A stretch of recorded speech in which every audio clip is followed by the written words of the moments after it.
Chuck Fleischmann, Congressman Chuck Fleischmann, so happy to have you here with the Coffee with June podcast at the National Medal of Honor Center here in Chattanooga. So welcome. Thank you, June. It's always great to be with you. I've known you several years, even when I practiced law in Chattanooga from our days at the Walden Club. But to be with you on this podcast in this very special occasion, in this special place, the National of Honor Museum, I can remember when this was just a dream. Now it's a reality, and it's a treasure like you are for America. Thanks to your support, we've had some good success here, and for your support for Challenger Center. Another great idea. I mean, you are truly not only a Chattanooga and Tennessee treasure, you are a national treasure. The Challenger Center is incredible. This place is incredible. And thank you for giving back. This is what we need more of in America. People giving from their time, their treasure, from their heart for great causes. You're a unifier, and I thank you for that. Well, you're important to us. Aren't you chairman of the committee? I am. They finally, for the past, 4 years, I've been what we affectionately call in Congress a cardinal. But I promise not to use too much DC dialect today. That means I'm a subcommittee chair. I write the energy and water bill for the House, for the Appropriations Committee, but I'm also privileged to serve on Defense Appropriations, Labor, Education, Health and Human Services Appropriations, the Science Committee, and I chair 8 congressional bipartisan caucuses. So I'm a very busy person, but I'm a very thankful person. Very successful. So, let's go back to the beginning. Yes. You went to college here in Chattanooga, or? Well, it's an interesting story. I had a very difficult life early growing up. I had 3 elementary schools, 3 middle schools, and 2 high schools. And people ask, well, why did you move around so much? I had 2 wonderful parents. Mom was born in 1922 in the Bronx. Dad was born in 1925 in Queens. But they had me in 1962, and unfortunately, in 1972, actually, I was 9 years old at the time. My mother developed cancer, and the breast cancer became metastatic bone cancer, and I lost her when I started high school. So I was an only child. My dad was a great person. World War II, had one eye, showed up. They said he was 4F. He wanted to serve. He's buried in our great national cemetery. But I had a rough time growing up, so I did my college at the University of Illinois in 3 years, double major history and political science, Phi Beta Kappa. Was very good at what I did. And at the ripe old age of 20, when no one else would take me in the country, a place called the University of Tennessee in Knoxville gave me a call and said, we're willing to take a chance on you. And no one else was at that time. They were. So I went to Tennessee at age 20. By 23, I had a law degree. I married the love of my life, Brenda, who you know very well, and I had my own law practice in Chattanooga, Tennessee. So I was not from here, but I got here at age 23, and I'm 63 now, and God loved Chattanooga and the great state of Tennessee. I've been truly blessed. You have been.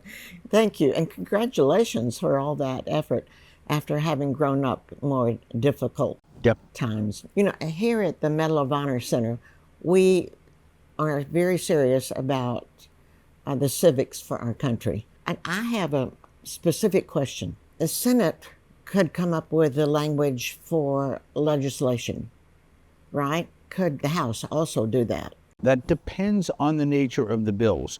What's great about our system, our congressional republic, is we have a balance of powers, but within the legislative branch, within Article 1, we have the House in which I serve, and then we have the United States Senate. The House is 435 members, the Senate 100.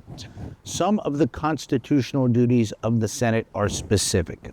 They confirm ambassadors, they confirm Supreme Court justices. But some of those things are what we call concurrent. The House and Senate both can pass bills, legislation. I write appropriation bills, which is a very different type of bill. Those are spending bills for the country. In 2024 and in 2026, the bill I wrote, after being in conference with the United States Senate, was signed, one by President Biden, one by President Trump, into law. And that was very important. So some of our duties are concurrent, are identical. Others are specifically laid out constitutionally for either body. So it's very interesting. Each body has its own rules.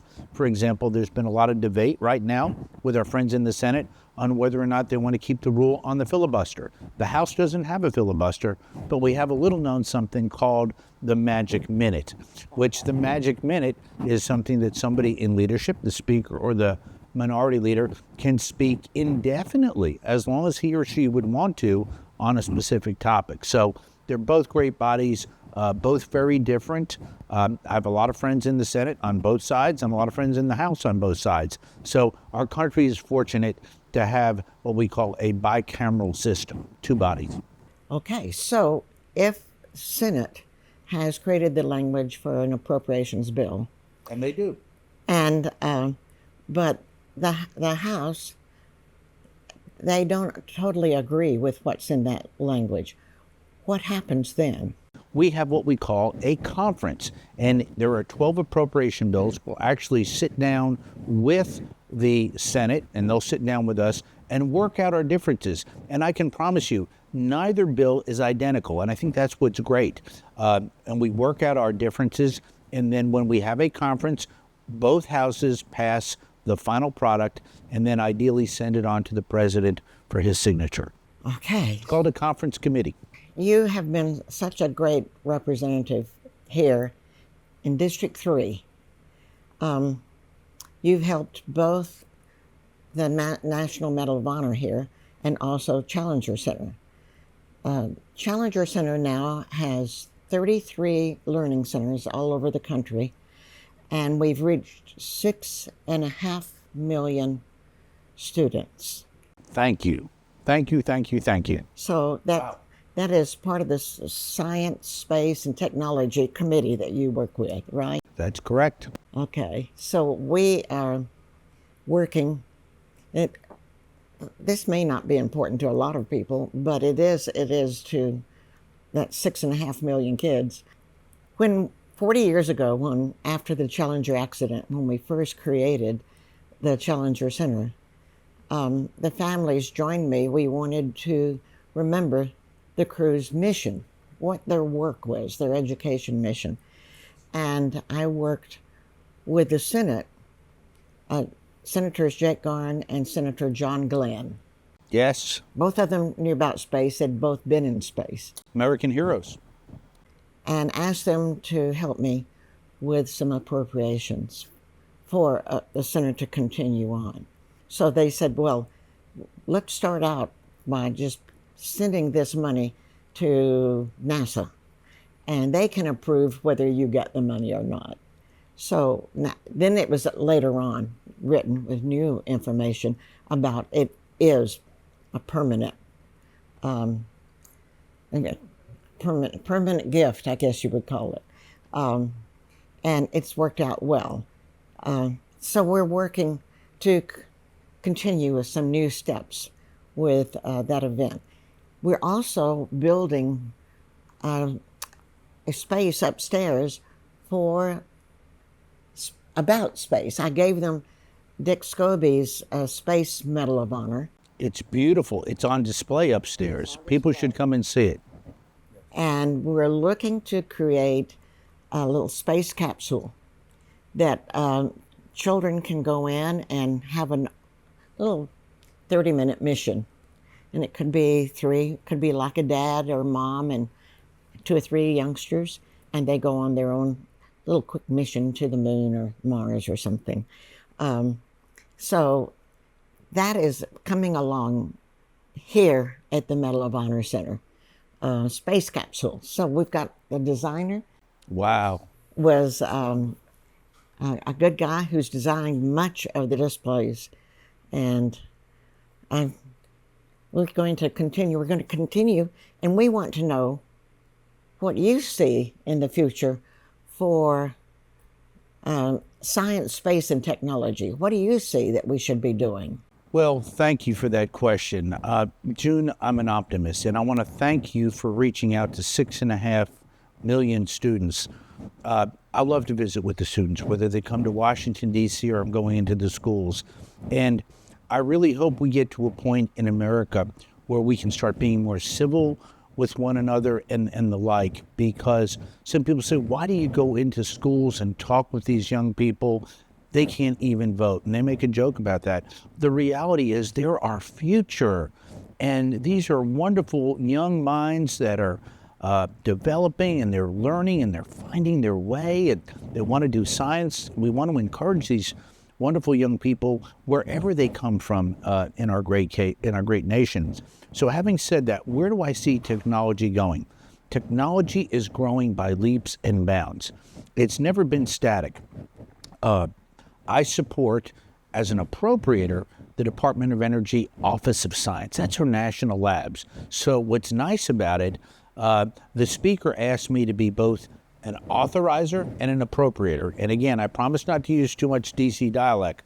Authorizers, the Science Committee is an authorizing committee. They pass laws. The Appropriation Committee funds it, puts the dollars behind that. So I have a very difficult choice, but I always make it to fund research and development. So where do I see science and technology going? Right here in our great city and our great state. Tennessee continues to be #1 in so many categories.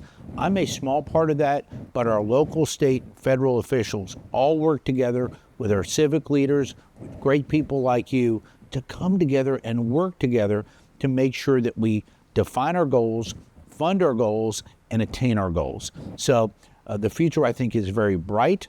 We're going to have more and more discoveries.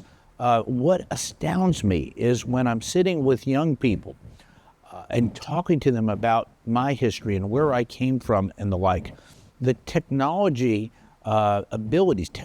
abilities of these young people in high school and college is incredible. And it's a source of optimism, because sometimes people get down. You're absolutely right. We're not teaching enough civics. And I try, when I go into a college, let's face it, I'm a conservative Republican. We can take that and now let's put it to the side. When I go into a classroom, I just talk about American civics. I tell the students, ask me any question that you want to, and I will answer that to the best of my ability. But the reality, explaining how our system works, checks and balances, executive, legislative, judiciary, and the like. But to answer your question, I could not be more bullish about where we are on technology and science. We are moving ahead. We are the greatest nation in the world at it. We have been for quite some time, and we're going to continue to be. So our adversaries, and I'll be specific, Russia, China, North Korea, Iran, they are moving ahead in many areas. But when Americans put their minds and will behind anything, we are unbeatable. Yes. And in addition to all those great things you said, we're creating the workforce for tomorrow. Thank you. You know, jobs, creating the jobs, creating students who grew up to be adults who can handle the jobs here in Tennessee. So we don't want to have to bring people from other places, although we do.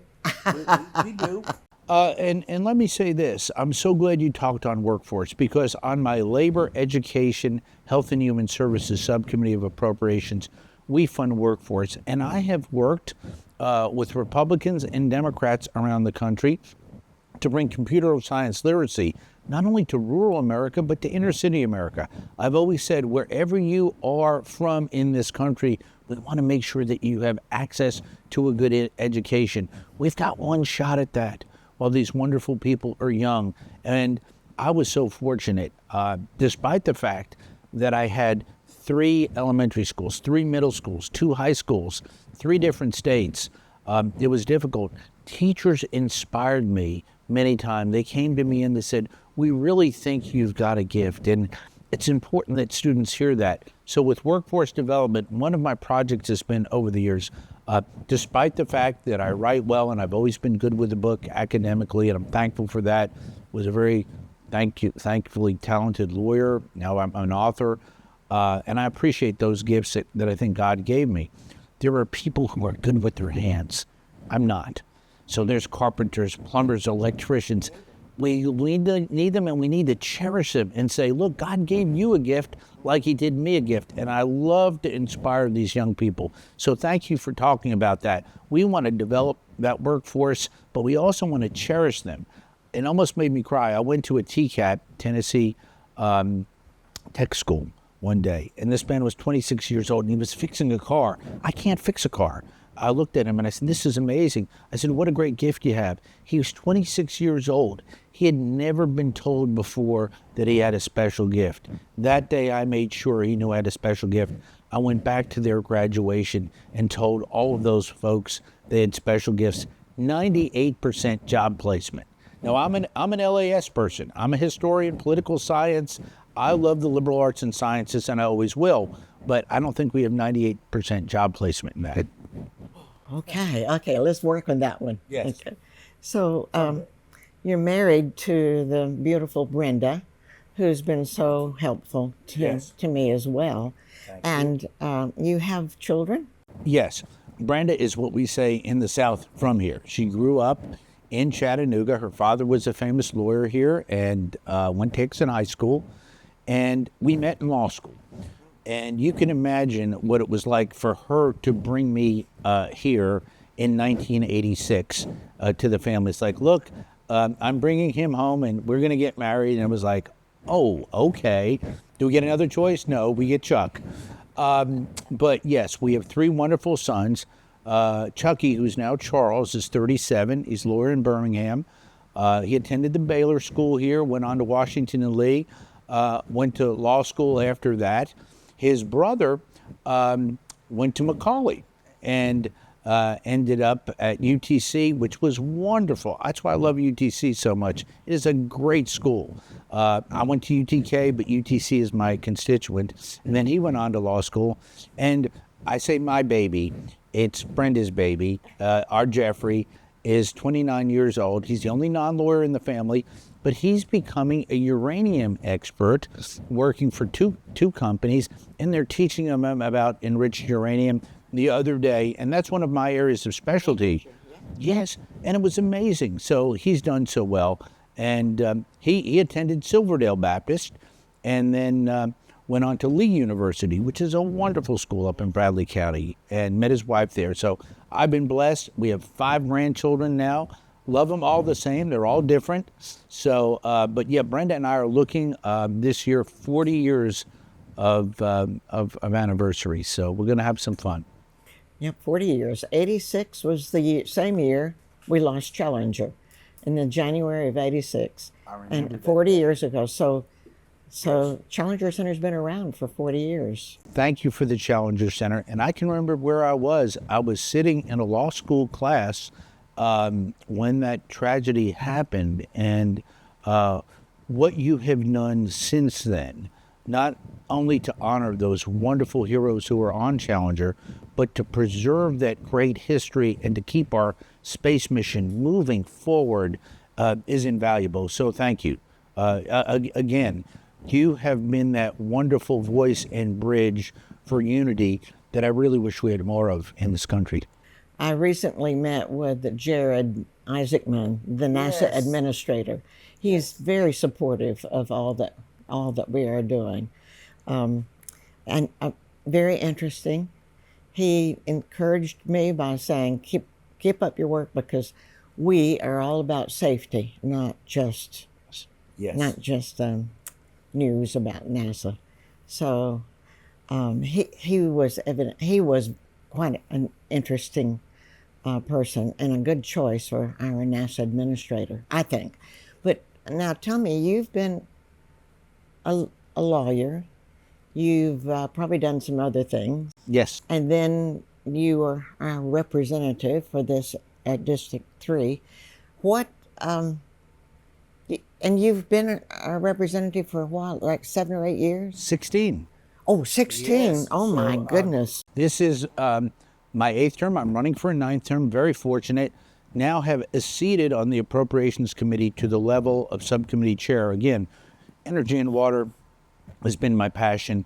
We put about $10 billion a year into the Oak Ridge Reservation, our national labs, our NNSA facilities, legacy environmental cleanup. One of the things I love to talk to young people about is the environment. And even I'm a Republican, many times I say, well, what have you done, Representative, for the environment? We clean up legacy sites, June, all over the country. Oak Ridge, Savannah River, Hanford, Washington, Paducah, Kentucky, Los Alamos, New Mexico. We clean up legacy sites and bring them back into the community. It's wonderful. Oh, yes, congratulations and thank you for Thank you. all of that. Makes us shine here in District 3. Yes, and I love my job. I love people. The nice thing about doing this job, when I was a lawyer, and I was a very good lawyer in Chattanooga, it was lucrative. As you know, I got to be a lawyer for great places like the Walden Club and many other great folks locally, and it was just wonderful. But now I have 800,000 constituents, which is great, a brand new district.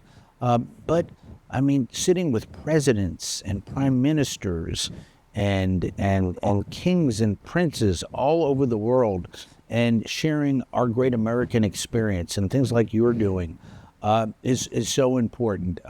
Again, I have my faith, which is very strong. I don't think I could do my job without my strong Christian faith. I think it'd be impossible. But I have hope for the future. And there's a lot of people who don't have hope for the future. I really do. Yes, hope is very important. And you're inspiring us to hope is also good. Okay, you're running for office again. Yes. What would be next? I mean, when you eventually want to retire? It's an excellent question. A few years ago, I dusted off some novels that I had started and I finished them, and we've published one and we've got two more coming. And I've enjoyed that. That's a labor of love. And the first one is political fiction. The next one's historical fiction. The third one's political fiction. So I think that's my way of giving back, going into the classroom.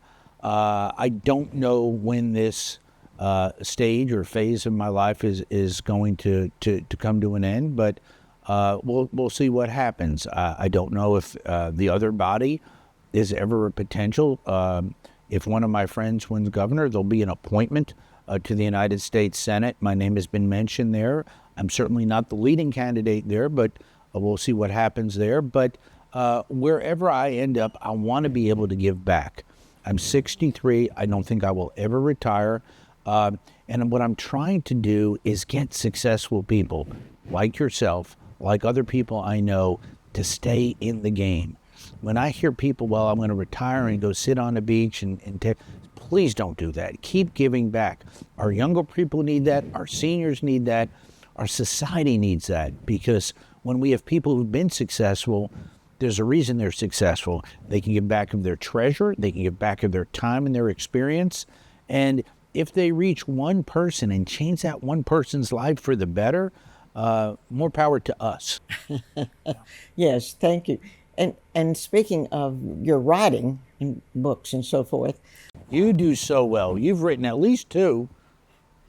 I just wanted to tease you and say, move over, John Grisham. Here comes a lawyer. Tell his stories. Well, indeed. Well, you were so kind to me years ago when I was Waldman Club lawyer and president. I think it's about 1999, putting it in perspective. I've got a pretty good memory. You were kind enough to give me the first book that anybody ever gave to me and signed for me, and that meant a lot. So today, when people ask me to sign their book, and if you watch my congressional signature, it's a little bit sloppy. With my book, I try to do what Arnold Palmer did and what you do, write a very nice signature and the like. I did that with President Trump recently. I've done that with other elected officials all around the world. And I try to make sure that they get a very special signature on that book. Well, thank you for mentioning that. This, I think that first book I wrote was just Silver Linings, and the story about the Challenger, the crew, and the accident. The publisher came back and asked me to write the book about my childhood and my life here in Chattanooga. So that's Silver Linings, my life before and after Challenger 7. So special and inspiring. So I need to give this book to you since I gave you the first one. First one is in my congressional office on display. That means that much to me. Thank you. Yes, ma'am. Okay. I kept it. Oh, okay. Chuck Fleischmann, sir, thank you so much for being our guest on this Coffee with June podcast. Thank you for all you do for your country. thank you for being a wonderful representative, not only for our District 3, but a good person, Christian representative of a family man working in the area of representing our country. Well, June, if you will allow me, this term is used time and time again, but with you, it defines the term. You are a national treasure, and I thank you. You're kind. Thank you. Okay. Well, tune us in on Coffee with June.